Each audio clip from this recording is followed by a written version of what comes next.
Hello, this is Dr. Anthony Festmeyer. In this lesson, we're going to go ahead and check out one of the melody sections to the song Oye Como Va that's played on the guitar. We'll start off by counting and breaking down the rhythm elements, and then we'll go ahead and add the notes. We'll have the notes down here on the guitar first, and then we'll go ahead and add them an octave higher, which is more like the recording. Let's check this out. All right, so the counting for this starts off with the chord note and then a pair of eighth notes. So we have 1, 2, and. Then we have the syncopated rhythm cell, which will be 3 and, 3 for the eighth note, and then and for the chord note. That chord note will hold over to beat 4, so we'll still count 4, but we want to tack a note there. And then we have an eighth note on the end of 4. So the whole measure is 1, 2, and 3, and 4, and. Then we have a tie over into the next measure, so we're not going to attack the note right at the beginning of the second measure, but we will count it. So we'll say 1 and for that eighth note pair, and then we have a dotted half note, which will be 2, 3, 4. So that would be counted as 1 and 2, 3, 4, but because of the tie, it will be performed as 1 and 2, 3, 4. Now let's take these two measures together because this is a pattern that's basically just repeated 4 times. Counting wise, we get 1, 2, and 3, and 4, and 1, and 2, 3, 4. Counting and clapping, we get 1, 2, and 3, and 4, and 1, and 2, 3, 4. There's a lot of emphasis on the ands, which is the definition of syncopation. Now, before I go too far with the notes, it's really important to master that rhythm. So I'm going to go ahead and just strum that several times on the guitar just to make sure that I really have that rhythm down. 1, 2, and 3, and 4, and 1, and 2, 3, 4.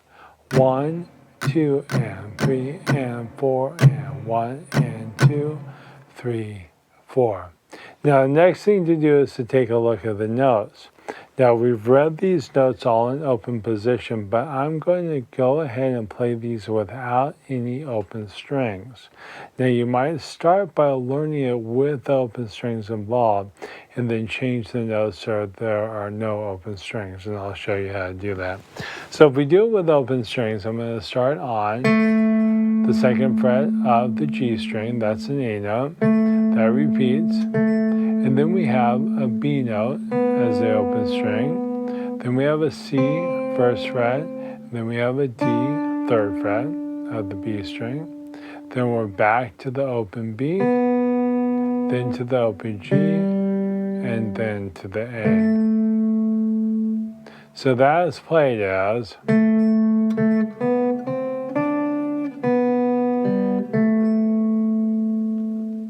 Now let's go ahead and try playing that with no open strings. So the open string notes, I'm going to go ahead and move up so that they are on the next string down.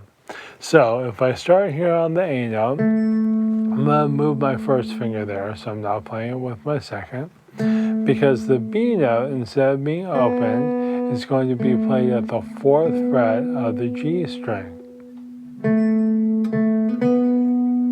Now next I have a C. I could go ahead and keep that C here because it's not open, but I could also play that C note at the fifth fret of the G string. I'm going to go ahead and play it there. So I've got A, B, C, and then I've got D up here. I'm going to go ahead and keep it there on the B string, third fret, but I'm going to use my second finger for that. Then back down to the B note with my third finger. Now next we have the open G string, but again I'm going to avoid the open strings.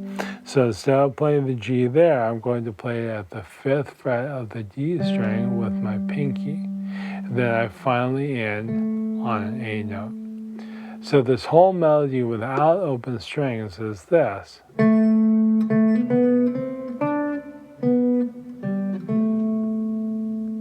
And then that will be repeated 4 times. Now, on the recording, it's not played in that lower octave, although it sounds fine. You could certainly play it that way. It's typically played higher. So we're going to move way up here on the guitar and try this higher version. In the music notation, you'll see these notes written with ledger lines, with the A one ledger line up, and then the B above that, and the C two ledger lines up, etc. So they're the same letter names that we were playing down here with A, B, C, D, and then the G, but they're going to be played up an octave. So I'm going to work on keeping the same basic fingering that I use here. So I'm going to start with the A at the 10th fret of the B string with my first finger.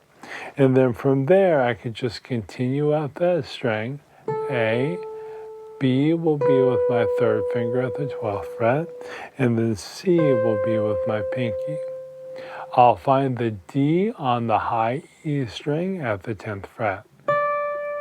So the first several notes are A, B, C, then D. Then we go back to that same B. Now the G is a little bit tricky. I'm going to go ahead and play the G at the 12th fret of the G string. And I'm just going to go ahead and reach my second finger there for that. And then I can reach back to my first finger for the original A note. So the octave version of this is...